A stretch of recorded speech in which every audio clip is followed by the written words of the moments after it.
Stairs.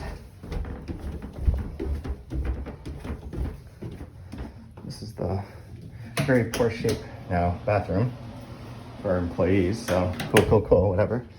And this is the library. This is the beginning of it. This used to be exquisitely organized, like by country, region, alphabetical, by author, then title, like everywhere. And so now it's pretty much a mess, but the bottom row, all the way around this whole place I'm gonna walk, is all of Dalkey's books. So if you have to pack up an order or find a book, you have to crawl on your hands and knees along this entire fucking office to find it. So especially if you don't know who the author is, then you're super screwed, because they're sort of in order, but like not necessarily. So this is the hallway with shelves on both sides heading into what used to be the meeting room.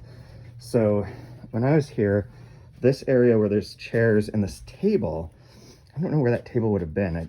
It wasn't here, but this was like a 3 love seat arrangement with a coffee table in the middle so that we could have big meetings in here. And these 2 shelves used to be all the books that John wanted to possibly reprint in the future and kept an eye on. This was his office. He sat back this way and looked out so you could see everyone coming and going, so you know what you're doing. And then this was his special collection of books. And this is where the first edition, every edition of every Dalkey Archive book is supposed to be. It's not, and it's been rated by him and now by me, but it has still a lot of like the important ones. There's a Galley of Infinite Jest right there. That's misprinted. As part of the folios upside down. There's like more books and more cases, but it was like to be surrounded by his archive. This was the Dalkey archive. And I remember that painting, but I don't remember where it was. And I remember this because I gave him that for Christmas. It's a portrait of Richard Stein. And that's Nicholas Mosley, who looks like either like a creepy uncle or a child. And it's kind of, I think, both. So out here, these are all the boxes that we had to carry from the warehouse that need to be shipped to Ingram because they're out of stock. So we had to load all those up yesterday. This was like the reception area. This used to have all magazines, like the current issues of like PW and journals and whatever. It would all be stored here so that people could access and look at what was going on.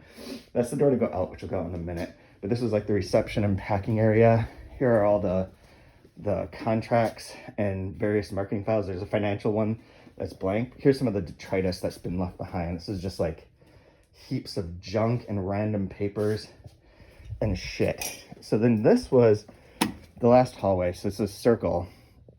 And this hallway is where the other offices are. So when I was here, this was Angela's office and had a file cabinet with all this correspondence in it.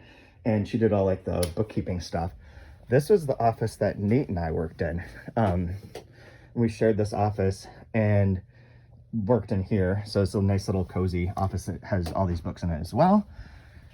And then where Will is the production office, which is chaos right now. But where things have been being shipped, I guess, and there's a big box full of garbage, which is good. And then it goes right around to the back to where we were. So heading out here though, I worked here for so many days, so many years doing this. I'm gonna go out this door just to do something. So this is the door that goes the steps out to like where the car is. So, and that's the front of the house. And then to go out back, which I'm gonna have to do in a minute, but I'm not gonna record it continuously because it'd be very boring. This is like, the whole land is like 5 to 7 acres, and it's all of this, all those trees. He planted many of those trees. That green warehouse is the warehouse I'm talking about. So like way back there at the end of this like muddy road. But that's the edge of their property essentially, or the edge of his property. But it's this whole thing. And like standing on the decks looking out at it is very pleasant. It's very calming. It's a very nice space. And it was always John's idea that this would be like a bunker for literature, for experimental literature, that the house would become a place for people like David Foster Wallace to like work and hang out and have that kind of respite. So it was, in his mind, somewhat designed to be eventually a residency, but it didn't work out, alas. But it's a very interesting space, and that's it.